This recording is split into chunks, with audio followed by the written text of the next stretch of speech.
This is all we're going to do for the next hour, folks. That would be hilarious. Hey, DJ, how you doing, man? Good, man. How are you? I'm doing really well. Hey, everybody, thanks for joining. We're just obviously giving it a couple seconds here while people start to flood in. Everybody gets the platform up and going, gets their audio settled, walks through the beginning hiccups with GoToWebinar, but now we're ready to start. My name is Max Murray. I'm here at Faceware side. You may know Faceware from our webinar series. We do a bunch of these, try to bring in people from the industry, give them props, highlight them, give them a platform to kind of share everything, and then talk about what's latest with our tech and then how they've been involved recently. And so today is no exception to that. Today I'm super proud to introduce TJ Storm, a brand new person to the industry who's never had a single credit to his name. This is his first big debut. I hope this audition goes well. But no, seriously, TJ, let me just give a little brief overview of you, and then I'm going to pass everything over to you. But TJ, for you guys, if you guys aren't familiar with this man's repertoire and his background, TJ has been in the industry forever. He's studied, he's designed, he's created action for every kind of character: alien, monster, titan god, robots, kaijus. He's been superheroes, supervillains, all from projects ranging from Godzilla, Avengers, Infinity War, the Guardians of the Galaxy, to Call of Duty, Deadpool, Avatar, and God of War. So needless to say, TJ's done it all. So everybody, please welcome actor, dancer, character creator, and educator, TJ Storm. Hi. Thanks for having me, by the way. Faceware, I've been working with Faceware for at least a decade, and it's always a blast. It's so easy and it's so fun. So thanks for having me. This is gonna be really fun. Yeah, absolutely. Before we jump into basically today, just to give an overview of how this is going to run for everybody, if you're jumping in, we're going to do an open conversation with TJ, talk about his journey, talk about his expertise and his advice in all things acting and directing. We're going to get into mocap area stuff. TJ actually helped out Faceware with a recent mocap day we did, and we're going to give some highlights of that to everybody, just to fill in the audience and fill in folks about what we were up to and all, like, some of the incredible stuff that and performances that we were lucky to have TJ bring in for us. And then, of course, we'll do Q&A. We'll open it up to all y'all. You'll see in the webinar platform, there's a questions field. Feel free, throw in your questions there for TJ as we keep going. If anything sparks your interest and you want to know more about it, yeah, use it. We'll jump into it at the end and go through it. But before I do any of that, I do want to share TJ's reel for everybody, just to watch that to kick things off. So when I play this, it should show up on all your screens. Here we go.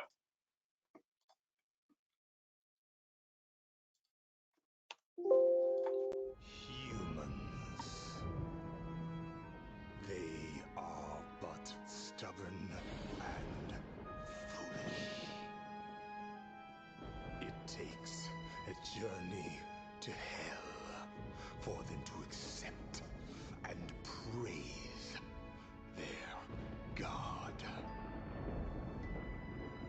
A fact that tickles Irony's judgment.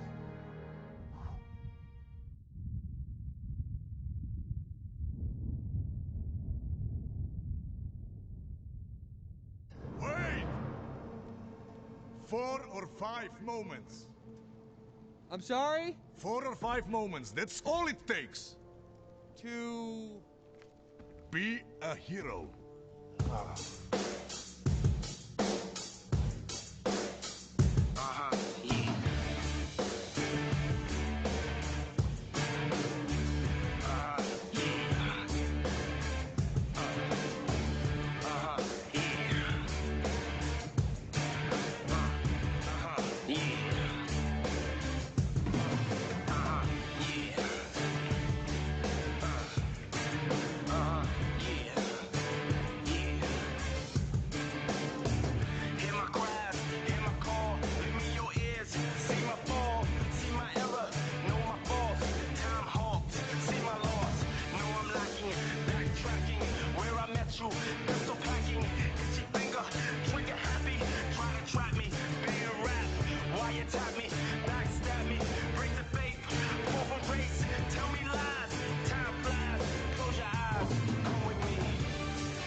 Long live the king.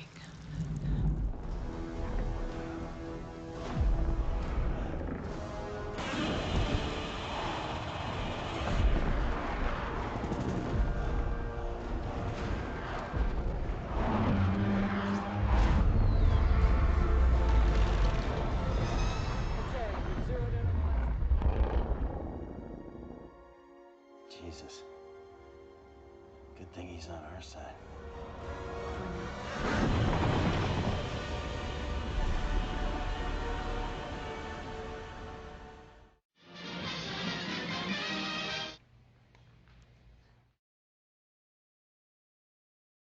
That's perfect. Oh man, thanks TJ for sharing that with us. I'm sitting there watching with like the biggest smile on my face. How many times have you played like Vader? How many? Like, it's just every time I'm like, oh man. I've gotten to play Vader twice, and I don't whine very often, but I do remember at a certain point in my career, I was like, man, Predator and Colossus and Godzilla, but never Star Wars. Why? Why can't I do Star Wars? And a friend of mine, Colin Hinnon, he called one day while I was on a set. He's like, dude, can you do swords? And I'm like, yeah. He goes, send me a video. I'm like, wait, what kind of swords do you want to see? There's pirates. He goes, something fancy. So I went with a few of my friends, Travis Wong and some other people, Paul Whitecotton, and we shot something really quick during our lunch break. And I was like, okay, thanks guys, thank you very much. And Travis and Paul helped immensely. But I sent it to him. He's like, perfect. Can you come out to ILM? I'm like, go on. And that was the beginning. They are very, very strict about it's one of their golden children. It's one of the major icons. And it's a huge honor to get to play, but you have to take it seriously as a performer when you're playing these iconic characters, and they're trusting you to walk in the shoes of the people who created these characters, whether it's Haruo Nakajima creating Godzilla, or David Prowse, who did the original movement for Darth Vader. You've got to take it really seriously. So I immediately started watching. As soon as I found out who it was, I started watching David Prowse's biography. I wanted to understand why he moved like that. So all of that stuff becomes really, really important, but it is also a massive honor to get to walk in those shoes. Yeah, that's great. I mean, I love that you take the respect there, because that's what the fans demand and that's what the creators want too, you know? And so it's good to see that you have to kind of come into those moments with that kind of honor and mindset too. But I'll let you speak more to that. I kind of want to jump in before, like, as we start going through maybe your journey, right? Your career beginnings and endings, and which is many years from now, but your career journey from the beginning. But maybe you could start with somewhere in your like key milestones that shaped where you are today. We don't have to start maybe at the very beginning. We can if that makes sense, getting into how you got into mocap, but highlights if you want. Well, long ago, in a place far, far away, I was a dancer. I was a nerd. I was a super nerd. I was not cool, and I wanted to be a little more cool. So I decided there were two groups of cool people in my school at that time.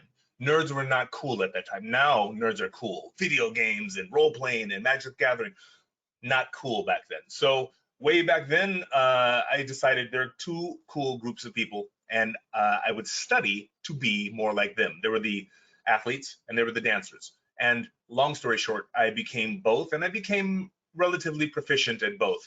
I eventually won over 200 dance contests. I loved playing basketball, and I lived and breathed basketball for a while as well.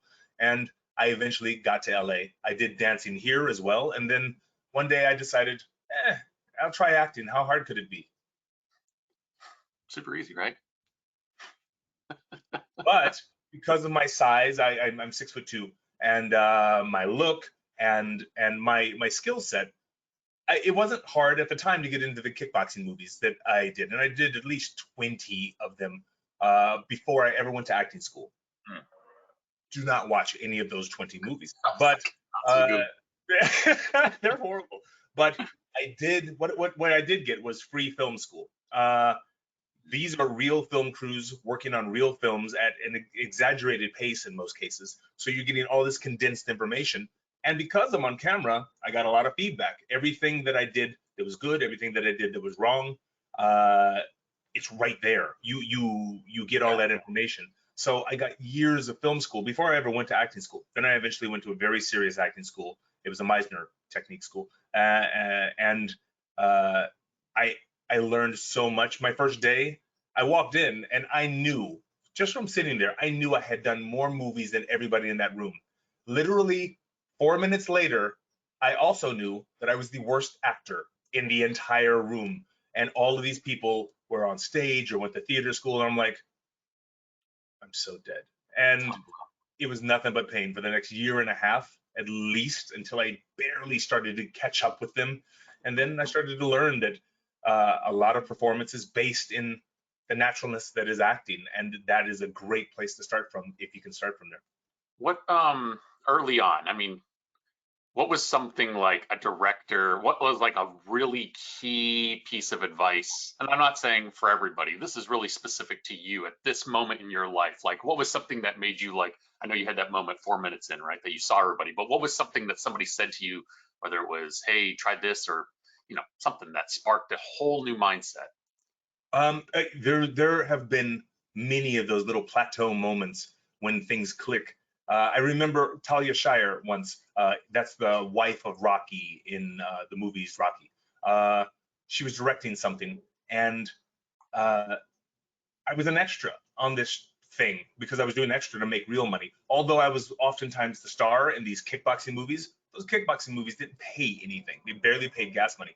But when I was an extra, that's how I would make my money. So I was a dancer at a small nightclub while the scene was going on in the background, and so they would have us dance occasionally. And I was a dancer, so when I danced, I went off, and I was like, I was spinning around and doing all this stuff. And she quietly came up to me near the end of the shoot, and she's like, "You've got it. I don't know what it is, but I can see it, and you have it, and you're going to go far." And I grew up watching Rocky, so for Talia Shire to tell me that, I was like, whoa, whoa, thank you. And she just patted me on the arm and walked off. That was a major moment. Now, as far as learning things, there's a ton of learning moments, but I can definitely say that one day it was deep into the second or third year of my acting school. There's this thing called the repetition that we do in acting class. I like your shoes. You like my shoes? I like your shoes. You do that over and over again. And we did that for 2 years, and I had no idea why I was telling people I like their shoes. I didn't understand it. I was like, this is the dumbest thing I have ever done. It didn't make any sense to me. And now we're in our second year or third year scenes, and I was doing a scene from The Hustler with my scene partner. Her name was Stacia. And in the middle of the scene, she's yelling at me, and I'm trying to think of my next lines. But then all of a sudden, I stopped thinking about my lines, and I paid attention to her. And at that moment, everything went, clack. Everything clicked. It was not about my lines. It was not about what she was saying. I understood how she felt in that moment and what she meant. And in that moment, I wasn't in a scene anymore. I was in this world, and my wife was yelling at me, and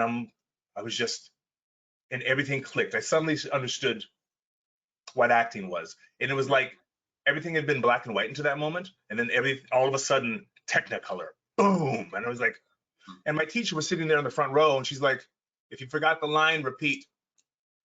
She would shake her pencil at me. Her name is Annie. If you forgot the line, repeat. And I was like, the next line that came out of my mouth, it was connected to the scene.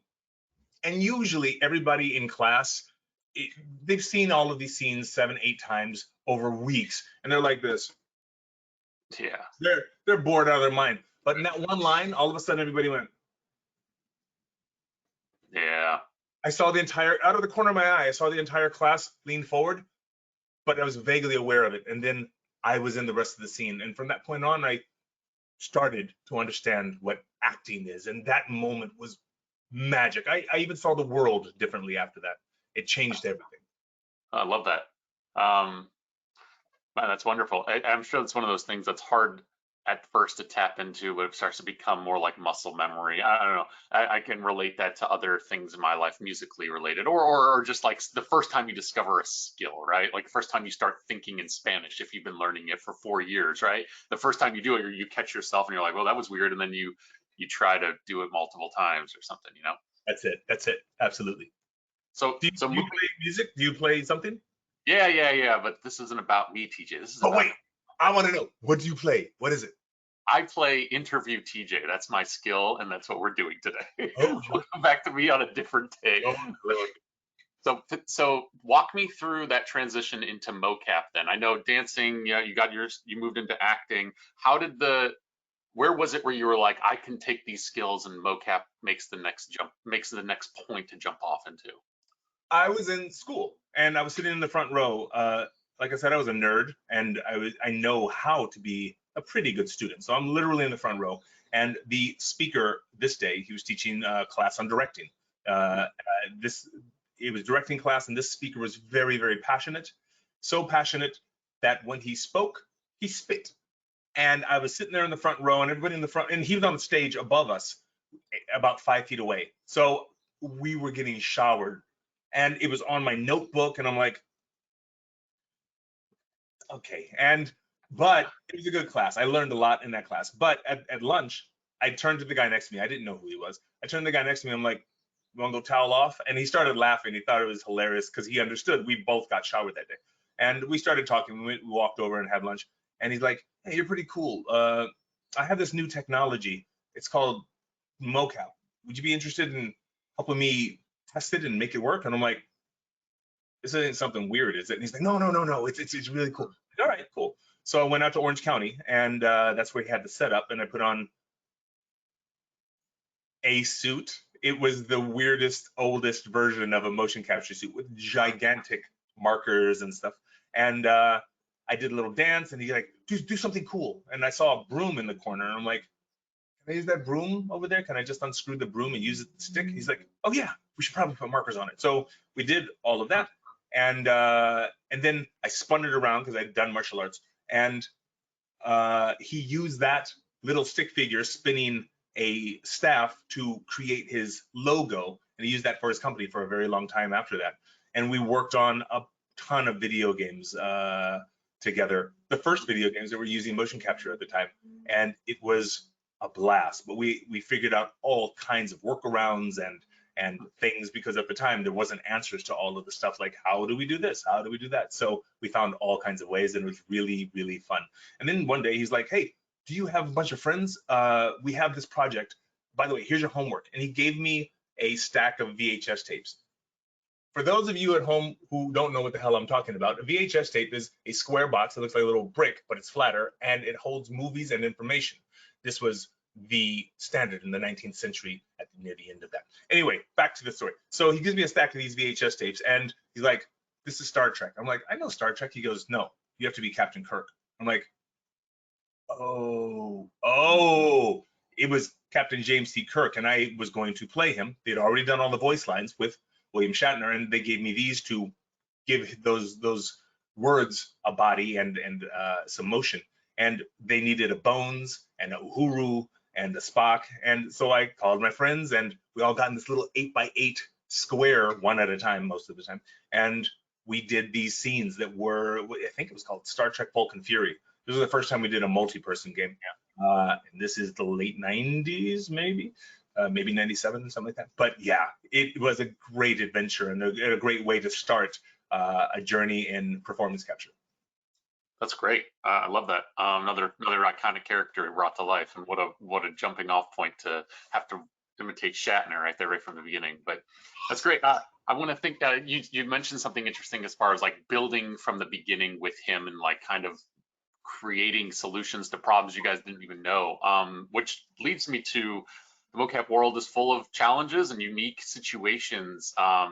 Maybe besides that one, can you maybe think of a couple options or a couple particularly challenging projects or challenging situations and something that you learned from them? In performance capture specifically? Yeah, specifically mocap or performance capture, maybe something on set, or like you just mentioned, hey, we've never done it this way. What do you think we should do here, and kind of work through a solution with the team? Absolutely. Every day is a new kind of challenge. Some of the challenges are tiny, some of them are bigger. I remember we had to figure out how to swim. And this is well before James Cameron put a national economy's worth of money into the technology. So we took the back off of these rolling kind of chairs, and there was only the bottom seat, and we put our stomach on it, and we had to flatten out, and somebody put a rope on the chair, and they would drag us forward slowly while we pretended to swim, and then they put us into the water, and you could see us go, woo, and it came out really, really cool. But these are the kind of things that we regularly came up with and figured out, how are we going to do this? And there's literally one of these ideas, one of these things every single time you shoot, because there's always new ideas. People are trying to outdo themselves. You can go big and you can get a whole rigging system and you can do all of that. It's not usually necessary unless you need a very big effect like a super jump or something like that, which half the time can be animated. But when you really want the person to do it, we do rigging and we do all of that. But sometimes you just want a quick and dirty solution that will absolutely work and still help the animators get what they absolutely need, and the creator and the director. So we find ways very, very quickly. If the vampire just needs to stand up out of the casket without standing up like a human, we would often grab a metal bar or some PVC and put it on our back and have two techs without motion capture suits lift us into position. You stand up and be like, boom, and you get that. And so we found all kinds of really, really fun ways of doing things. Yeah, it's a blast, and it's a creative problem-solving basket of fun. It is really, really fun if your brain likes to work like that. Yeah, I can see the set or the crew you know, depending on the pressures of the day, being like, hey, let's all brainstorm how we can make this work, you know. And I've been a part to see a lot of people do that on the face side, but I can imagine whenever it was early days too, there was a lot more of that. Like, we've never done this before. Swimming's a great example. I shouldn't even think of that. It's really fun. What about, you know, just in broad terms, you've started in acting and then moving into motion capture across the entertainment industry. What do you think mocap tech has, like, how do you think it's impacted the overall entertainment industry? For instance, you look at Lawrence of Olivier. Is that what it's called? Lawrence of Arabia. Sorry. Yep. And that was a real army he had behind him.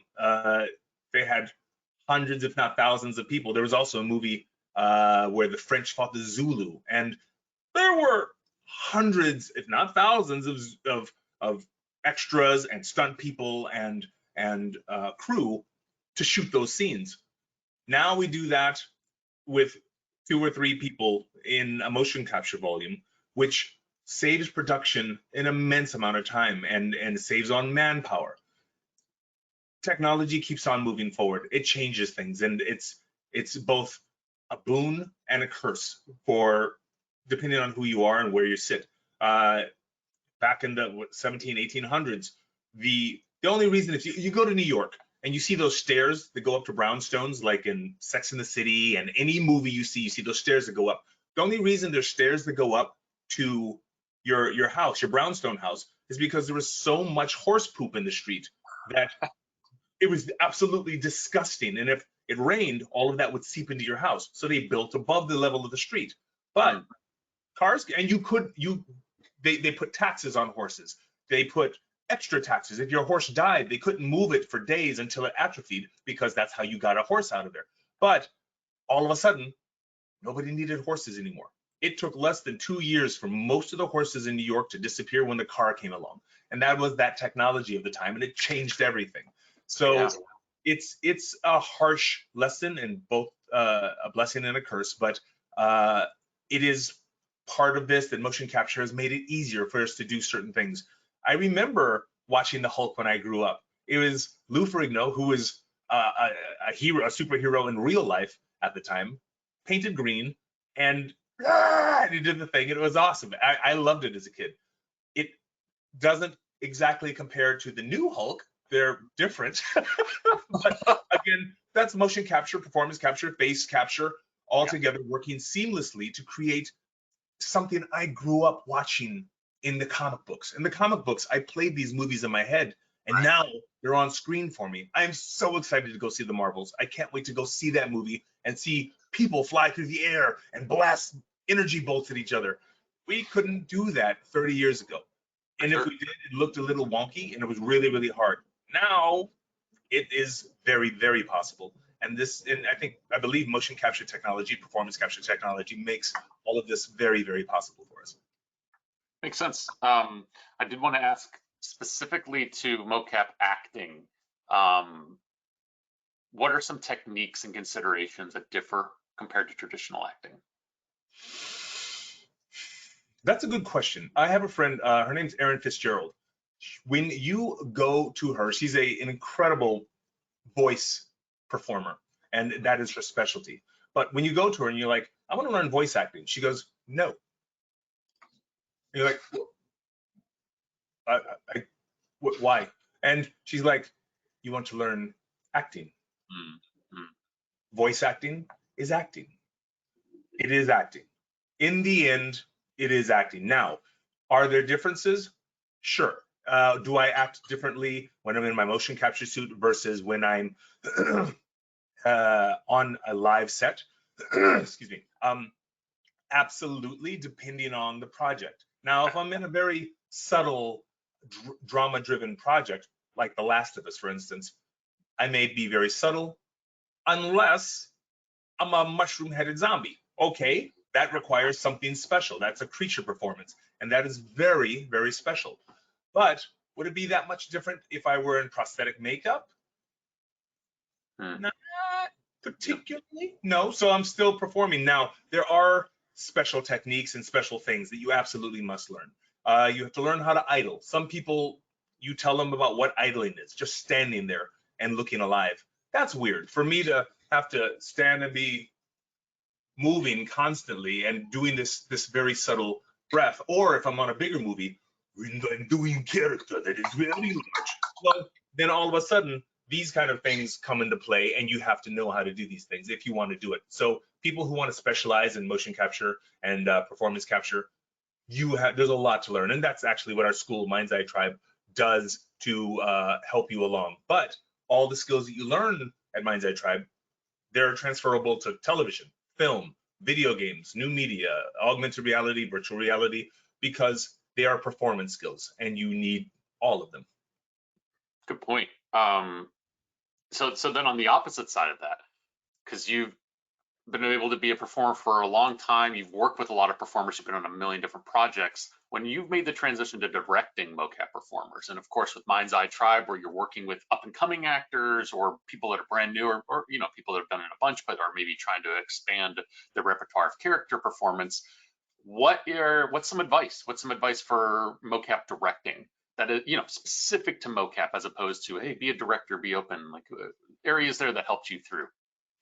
Well, we teach a lot of directors. We have a lot of directors coming through, and we're starting to build a directing class because there's a huge need for it. Apparently, we didn't really think about it, but I should have seen it, and I'll tell you why. A lot of performance capture. First, video games are relatively new in the entertainment, in the history of entertainment. That said, they are generally directed and led by people who aren't directors. It's not their lifelong calling. For instance, I worked on Godzilla with Michael Dougherty, an amazing director, and I was like, dude, what was your first movie? What was your first movie? I think he said something like, when I was 8 or when I was 11, I took my pet turtle and I took my camera and I made it look like he was big, and I let my pet turtle crawl through the city. I'm like, you did a kaiju film when you were 8? He's like, yeah, and I loved it. That's directing. You're already thinking, but in a way, so is animating. And a lot of the people that work on video games are animators. And animators are both actors and they're directors, because even more so, you don't have a live action person to work with. So it's you and your hands and your mind and your eye putting these scenes together and making things move the way you believe they should move. And oftentimes when you watch something like Pixar or DreamWorks or Disney, you're seeing the pure idea that began in somebody's mind, and there's no actor in between that. So you see this pure performance and you're like, oh, that's perfect. Because every character has every perfect emotion clean, where humans can sometimes be a little bit messy. So I understand the power that a animator has and a lead animator can bring to a set, but they now need to learn how to communicate to a human, because it's no longer their creation. Now it's a collaboration between them and all of the experiences of that person standing before them, those people standing before them. And they often think, oh, I'm only responsible for this one person, the star on the scene. When in reality, you have got to be communicating with all of these people, because every single person on that stage creates a tapestry that highlights that one person. A lot of directors, they make the mistake of, I'm only going to pay attention to the star. And that's one kind of mistake that directors often make. They need to map out everybody, and hopefully part of casting is that you hired people that can already do their job, but occasionally there are questions and the director should be able to answer those. Secondly, one of the biggest things I learned on one of the television series that I used to work on was we had this Australian director. He was a man's man. He was really, really tough. He was from Australia, super cool cat. And but here's the thing, he would walk up and whisper his directions to each actor. It was that actor's thing. He wouldn't yell it at you and be like, can you do that a little bit more soft? Can you do that more intensely and do it like your mom said no? They won't yell at you. He would whisper, he goes, do it as if your mom told you this is my last and dying wish. I'm the only one who knew that. And that was my gift to share with everybody on the stage. And that was pure magic. So when I saw that, I'm like, he's the only director that does that. Because in a television show, you have rotating directors, and the others would yell at you from their chair that went up in the air or from back there. He was the only one who would walk in every single time and whisper to each person. He would tell my co-stars, and then I could see a different performance. I'm like, what did he tell you? And my friend Danny Woodburn, he's an amazing actor. He would be like, it's my secret. Yeah. And it was amazing. It was really, really great. So I think that's a wonderful little secret for a simple secret to share with directors to start. But there's so many cool things that we can talk about, but they got to come in train so we can work with it. No, that makes sense. I love that too, because it keeps you on your toes as a performer, because if everybody knows to expect that you're going to shout 3 words into your thing, then they're anticipating, but Yeah, absolutely. It's the worst thing for an actor when you go to a party and somebody goes, you're an actor, do some Shakespeare. And you're like, are you kidding me? Or you're a comedian, tell a joke. Sure. But when it's your little secret and you can release it as you wish, it's pure magic. And that's kind of fun. I love that. Hey, so speaking of directing, I did want to bring up to everybody, fill everybody in on the Mocap day we did recently and kind of talk through that. So I'm going to share real quick this time lapse and talk through what the Mocap day kind of was with everybody. 1 second while I play this. Y'all should see it in 1 second. So they're here. This is a time lapse, obviously, of a couple days back. TJ and the Mind's Eye Tribe crew all came into the Faceware office, and TJ actually did some directing for us during this. This is a quick snippet of all of the different performers that were part of Mind's Eye Tribe that came in and performed a handful of scenes for themselves that we then took. Just to give you guys an overview, we set out a goal of how many performers can we get in here over a 2-hour period, capture some really good performances that they've brought in, and then take it all the way from beginning. Like, we started the day with nothing, and then by the end of the day, we want to have animation ready. So that's what we did. We went through 11 different performers. We had everybody come in with about a 30-second take. Got them all fitted up for the head cam. Some of them had never worn a facial head cam before. We got them into an area. TJ worked with them ahead of time, and then during the day, they did a couple different takes of each performance.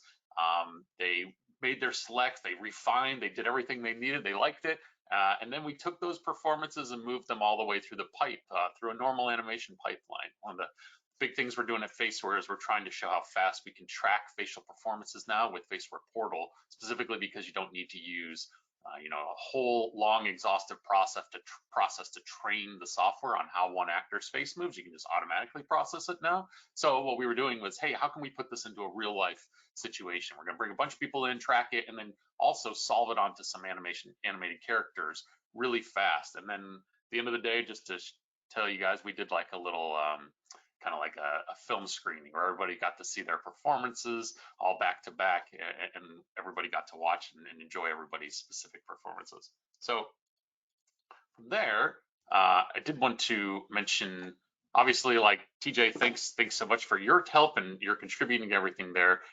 What were some of the, you got to work with the actors more than I did, so I'm hoping, did any of them express anything about their experience and how their day went? Every single one of them was really excited to try the new. I believe it's called the Mark IV. Is that the name of your helmet? They were really excited. They said it was so easy to put on, so comfortable, which is really, really nice to hear. I have been on plenty of projects where you're wearing this headgear that is heavy or uncomfortable. So this was easy. I think it went on in like less than 5 minutes, and they just popped out of the room. It was really, really great. The entire thing went really, really smooth, and each and every one of them had a blast seeing themselves become animated like that. It was really, really fun.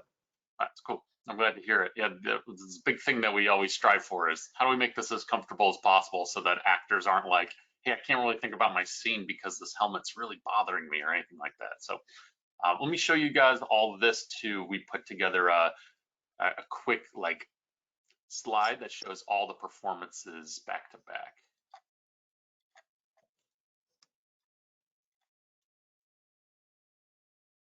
So this won't have audio, but you guys can see just in general all the different performances that came through. This was just to show you all the different actors are wearing different helmets, head cams. The characters we used here are courtesy of Real Illusion. We grabbed just a standard 2 rigs from them and processed everything on there.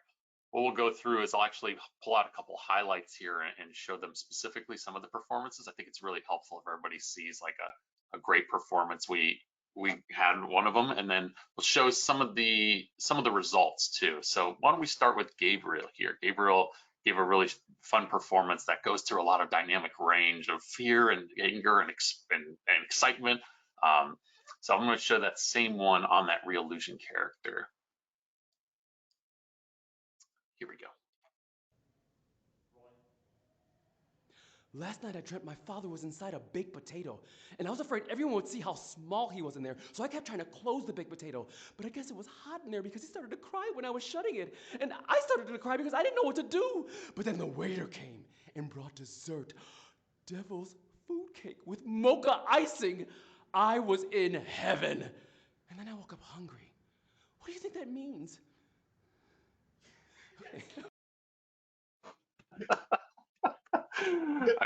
Great. I gotta say, so I was the person during that day. We had different stations, just to fill everybody in. We had different stations in our office where like first the actor would come to me and I'd get the head cam on them, then they go into the room with you and they do their performance, and then et cetera. They'd move on to the next station, next station. Every actor, I would make sure I'd be like, hey, what's your scene? What have you been thinking? And Gabriel was so understated. He's like, oh, I don't know. I'm just, I think I got something I'm gonna say. Like he didn't like, some of them were like, oh, I'm gonna go big. I'm gonna do this. And so when I saw that performance later in the day, I was like, that was not at all what I was expecting. It was amazing. It was really, really fun. He did an amazing job, and it's so expressive. Even on the model, it looks beautiful and it pops. It's really, it's lovely. It's beautiful. Yeah, let me give some background there on the model itself. So specifically, that pass you all saw there, that was an auto solve pass. The big thing in our world right now is that we skipped a retargeting phase. You don't normally, if any of the folks watching are familiar with our existing software, retargeter usually requires you to go through a pose-based solve where you have to set up how the character is going to smile and blink and look left, right, how the jaw is going to move, the mouth. And specifically what we wanted to show on that day is instead of setting up a pose-based solve for all the character or all the actors and per character, we just wanted to quickly push this through using a different pipeline, completely automatic, all through Unreal and solving right away. And so the basic point is that quality right there would be your starting point if you were to go into Maya, and then you could key on top of it, or Unreal if that's the quality you're looking for your game. And so that's what we wanted to start with. We're like, hey, this is as fast as we can get it. A couple minutes, we're already at this point, which in some scenarios may be exactly what a team needs if they're going for show me dailies, show me what we got today on set. And you can say, okay, let me just throw these together real quick and batch through this folder of performances, and we got all this ready to go. And then your director can say, love those, clean shots 4, 5, and 6 up, and the rest of them, let's just do another take or whatever the specifics are. But super happy with what he saw, what he was able to do there. So from there, though, I did want to ask you on the terms of like how long things usually take from your experience as an actor being on set. What do you normally see when it comes to when you would do a performance on set as an actor or a director to when you would potentially see animation? We don't, especially when it comes to facial capture, we don't see anything. There's nothing to see, so we cannot self-correct or course correct because there's nothing to see. So, I mean, on a film, you're in front of a camera and there's Video Village, and you can often get a playback, which is helpful. You can see if you have some minor tick or you in your mind you think I want to sound like I'm serious here, but when you look the playback, you notice, oh, it looks like I'm sad there. Oh, okay, I'm gonna fix that for you. Let me have another take. We can't do that in performance capture normally because up until now we haven't been able to see our performance facially, not even close. There's nothing to see. But with this, that's a great possibility to be able to go to the monitor and be like, is it feeling all right? What does it look like? And everybody can have a quick look and discuss and course correct, which is another wonderful tool for a director if they choose to use it, and for an actor or performer to be able to have a look and course correct as well.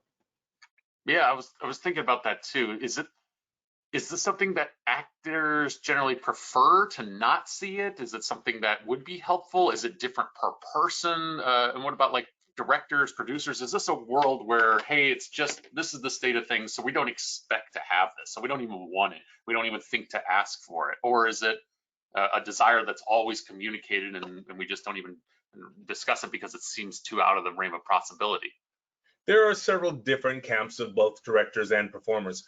Some performers, like a huge number of the population, have never heard their voice before and they don't want to. they hear it and they're like, I don't want to hear it. But now there are different camps. There are directors who just want to look at the live performance, but especially in this newer media, there's another camp that wants to and needs to see the performance and how it plays on screen, because they need to know that they're where they want to be in the sweet spot, or we need to give a little bit more of this because we're missing it. And they can only get that by watching the playback, which we weren't able to do most of the time through facial capture. We can, when we're watching Video Village on most shoots, we're just watching the actor's actual face through the camera, but we don't get an animated version of that. This is very, very helpful. And actors are similar. Some of them can't stand to see themselves, don't want to see themselves because it gives them a weird feedback loop. But there are absolutely others, many in the newer generations that are like, okay, let me see that. Let me see what that looks like. Oh, okay, I can see what I did there. Enough said. Let me go run out and fix that right now. And it is hugely helpful. I still play D&D, Dungeons and Dragons, with some of my friends, and one works in face animation. She literally works on that all day, and she's like, why don't people just move their eyebrows? Why? And I'm like, is that a problem? She's like, yeah, you have your face. Don't try to be subtle. I need movement. And we don't know that we're not doing that unless we get, either somebody tells us, which they couldn't because they couldn't see the animation, or we can see the playback ourselves and it looks like you're doing this the entire time because you think you're subtle. But on a, you get by, but they freeze this. So if you can have all of this happening at the same time, it's very nice, and to get that feedback is priceless. Yeah, I've had countless people, clients that have come to us and said, hey, something's wrong. The software is not really capturing what's going on up here. And we're like, we freak out. Then we look at the video and we're like, your actor's not moving this. Yeah, it's like, it's a lot of expression here, a lot of off lap, a lot of good mouth motions and just dead eyes. And they're like, why is the character dead? And we're like, absolutely. But let me transition to so I showed that auto solve pass of Gabriel. I want to show everybody too that you can do a pose-based solve as well. Some people have asked us that as far as how do we make this a better solution as well. So let me pull up. Oh, sorry. First of all, I want to show is the metahuman solve. Then I'll show a pose-based solve. So this is a different character. We just grabbed another character. Some folks out there rather prefer metahumans when I'm working on Unreal rather than the last one was shot in Maya or solved in Maya. So wanted to show that this solution is possible. This one just took our team a different day because we processed it differently rather than on the mocap day itself. But let me share this too. Last night I dreamt my father was inside a baked potato, and I was afraid everyone would see how small he was in there, so I kept trying to close the baked potato. But I guess it was hot in there because he started to cry when I was shutting it, and I started to cry because I didn't know what to do. But then the waiter came and brought dessert, devil's food cake with mocha icing. I was in heaven. And then I woke up hungry. What do you think that means?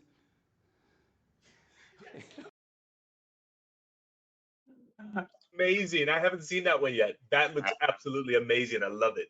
And then I'm glad you called out the eyebrow thing, because that's what when we've been staring at these, sometimes we're like, the metahuman characters whenever you just pull them out, they don't have hair on them. And sometimes we're staring and we're like, I'm not really getting all of that. And we're like, oh, there's no hair on this face. So I'm not seeing as much as there actually is.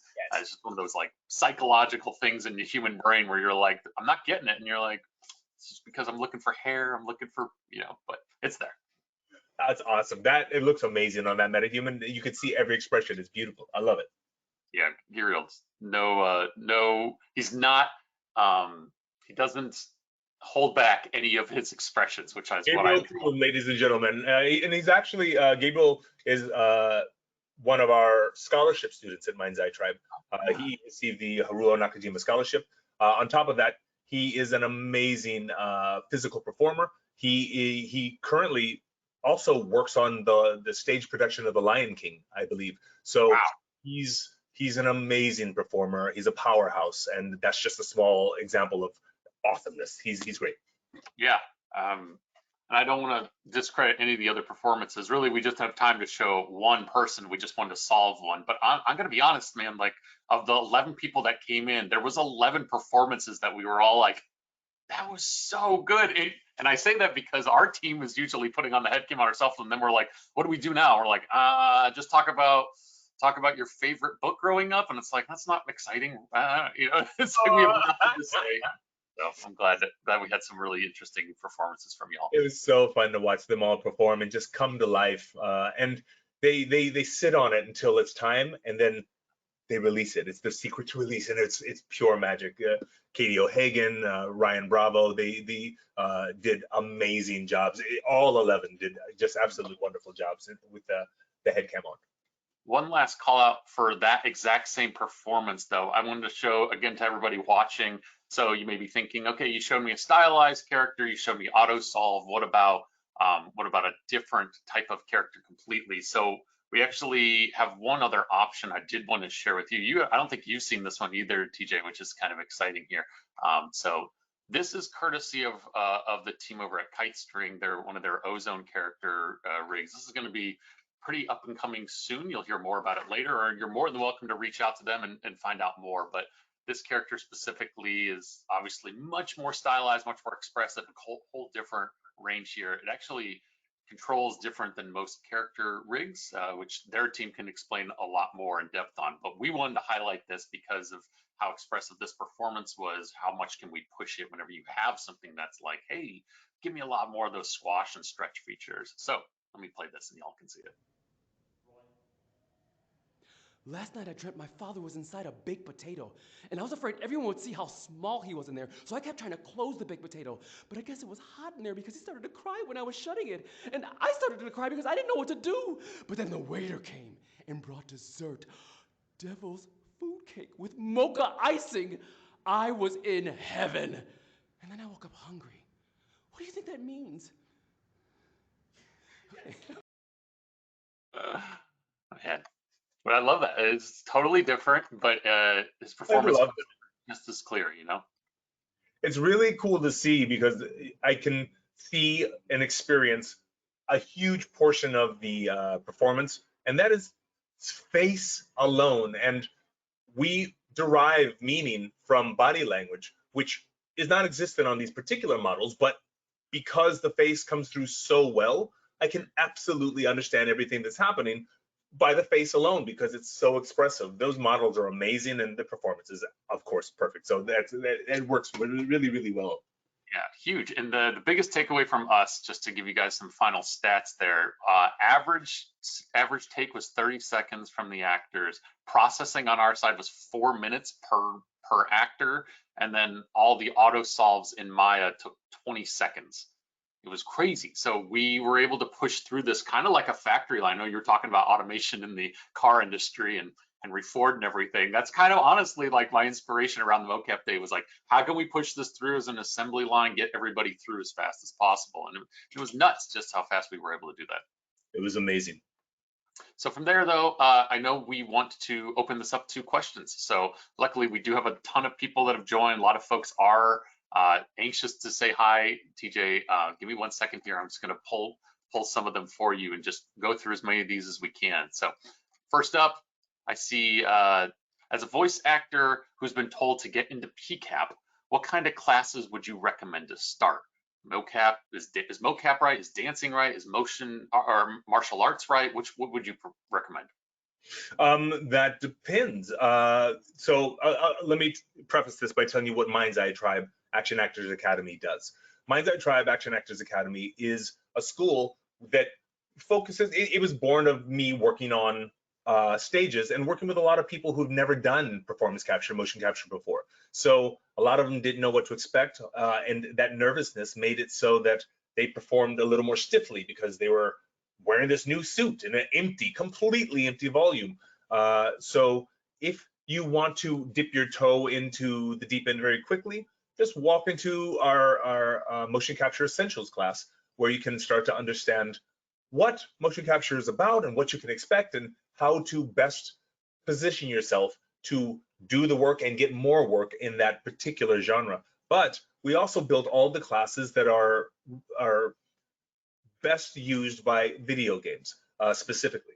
And most video games have some element of some kind of action in them, at least the ones that are used in performance capture, whether it's simple running or fighting in action, or swords, or tactical, or creature performance, where you're being a very particular creature and you have a particular set of movements or a completely different culture and or mindset.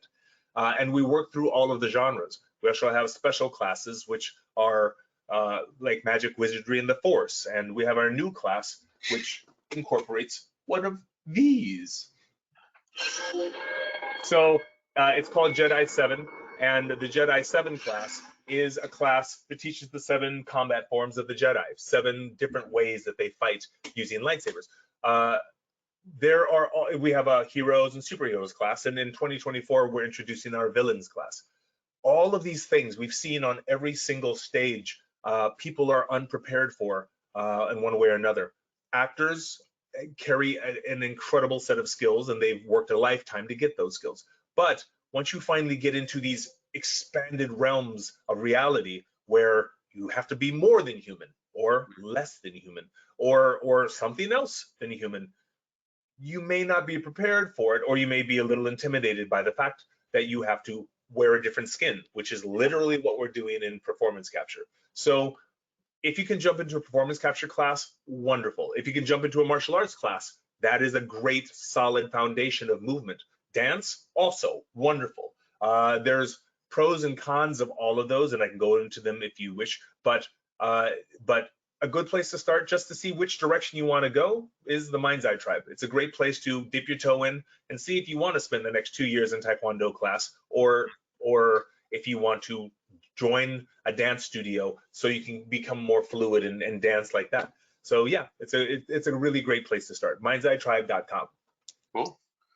Let me also ask you this too. I know we're gonna wrap up here in a minute, but I want to try to get to as many of these questions as possible. We have Rachel Autumn who asked, what's the biggest failure you learned from? Biggest failure that my life, I have a saying that I learned from one of my teachers: pain is a good teacher. It is something that I do and learn from every single day. Is there one biggest? No, because I failed so many times. Another saying that I have learned from is, a master has failed more than the average person has ever tried. I don't know of a master yet, but I have failed a lot, and I keep on learning from it. I'm constantly learning from my mistakes, my failures, my missteps. That's what it is to be human, I think, and at least a successful human, I suppose. And I'm constantly learning. I have more to learn, no doubt, which means I have more mistakes to make, but I am better than I was yesterday. Cool. What about, I have some people asking about body capture systems, and have you specifically used inertial-based systems as well? I think XSense is called out as well. Absolutely. I've used many inertial systems, XSense, Rococo. I'm aware of Noidum. I haven't used Noidum yet, but they're interesting systems. They have their pluses and their minuses, but they're wonderful, especially for independent filmmakers or independent game makers. Use it, jump into it, don't hesitate. Jump right in and start capturing the animation that you need to make your project come to life. Cool. What about, here's a question about the recent strikes and everything. I know that just ended. How do you foresee the world changing following the recent strikes and the new contract negotiations? And do you think that this is something that's going to continue to evolve, or do you think we're in a good spot now? It is a constant evolution. What can you say? I believe that we've had some version of strikes and negotiations and struggle our entire existence. It is going to continue.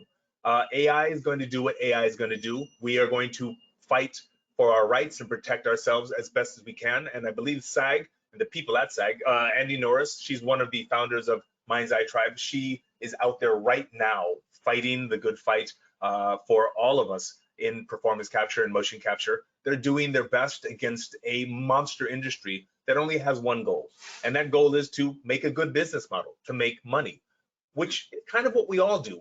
They just happen to be really good at it. So that is their negotiating position. Ours is we also want to get paid and get paid fairly, and we don't want our images used without our consent and without being compensated for it. So they continue to fight that fight, and we are doing everything we can do to support them. And that includes the strikes. And if we have to strike again, that's what we have to do. But if we have to go in and negotiate every single day, which is what they're doing, they're tireless in their fight. Then, and I, by the way, thank you for continuing that fight to everybody in that room. Andy Norris herself and everybody on her team, thank you for that fight and representing us to the best of your abilities. From there, I think we're just about at time, TJ. I did want to ask on the face side, we're going to ask a selfish question here. This wasn't even a Faceware question. Is Faceware the best facial system that you've used? I believe it is I can tell you this for sure, it is the only one that I know the name of because it is so prolific. No, I'm not joking, because I walk on the set every time, and for the few times that it's not a Faceware system, I don't know what it is. They screw something onto my head or they strap something on my head, and I'm like, okay, cool. And then lights blast me in the face, and then we're go. But when it's Faceware, I'm like, oh, there's a cool symbol. Your Faceware. Oh, that's Katie. Oh, I know these guys. Yay! So it's pretty cool to work with the people, you know. And Faceware is the bomb, man. You guys are really, really great, and you're also friendly. I've known you, Max, for years. I've known Chris for years. David is the bomb. You guys have such an awesome freaking team, and you guys are the best. And it's nice to work with nice people.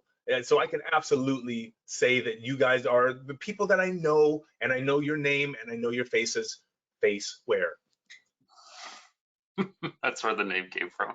Yep, appreciate it, man. Yeah, it's been a long time. I remember very clearly the first day I met you, and not to derail too much, but I was like, oh man, look at this larger than life person. And then within like 2 minutes of meeting you, you saw a Captain America. I don't think you know this, and we haven't talked about this, but you saw a Captain America shield sitting on the floor, and you were like, what is that? And you grabbed it and did laps around the whole room, and then everybody. That was at Rouge. That was at Rouge motion capture. Yes, that was awesome. I remember. This is awesome. It just happened. It was so funny, man. But I was like, okay, that man lives up to his name. I completely understand the legacy. Thank you. Oh, that's awesome. What a great memory. Hey, anything before we go? I know you talked a little bit about Mind's Tribe, but please, if there's anything else you want to make everybody that's watching just aware of, or any projects coming up, or open houses, or anything that's going on with you, please let everybody know. Absolutely. We have a ton. First, please follow us on Instagram, Mind's Eye Tribe Academy, or on Facebook, Mind's Eye Tribe. We have a open house for Mind's Eye Tribe this Sunday, in 2 days, from 10 till about 5 in Sherman Oaks. You can sign up on our site, mindseyetribe.com. That's MIDS I Tribe, EYE Tribe, mindseyetribe.com. And you can sign up and take all of our classes for free for 1 day. And we're also going to start our Black Friday deal on that day as well. And it'll go all the way up until Black Friday, where you can get classes for a great deal in a package. If you wanted to try some of our stuff, that's a great time to do it. And some people buy multiple packages and use them throughout the year, which is really, really, really smart and great. It's what I would have done when I started. And we really try hard to control the price, because I remember being a struggling performer in the beginning, and I could not afford most classes. So we try to keep that in mind and try to help our performers. We also have the Haruo Nakajima Scholarship, which will allow a couple of performers to take all of our classes in a year. If you don't know, Haruo Nakajima was the original Godzilla.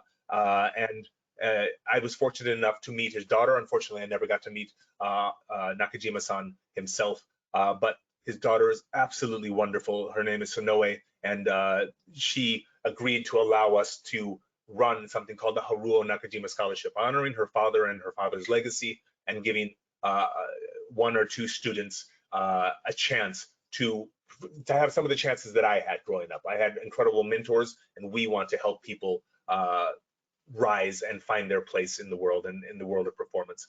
And we're all lucky that we get to be a tribe and do it together. So please join us at Mind's Eye Tribe Open House this Sunday from 10 to 5. All the classes are absolutely free. Come and join and play. There's swords and tactical and action and creature movement and navigation. Navigation is how to move in a particular way in video games. We're going to be doing all of those things. And I think people will have a blast, and it's a great opportunity to learn and to meet other people in your community. I love that. Cool. Well, anyways, from there, yeah, TJ, I can't thank you enough for being here, man, going through everything, kind of walking everybody through some of your experience and expertise. So to everybody watching, if you guys have any other questions, if you want to know anything else, reach out to TJ through his channels. Faceware, obviously, you can always get a hold of us through ours. We're on all of the socials, and then of course you can find us through our site to learn all about the latest updates we have to Portal and our Mark IV dual band system as well. But from there, again, TJ, huge thank you, man. And till next time, appreciate it, and so long, everybody. Happy holidays.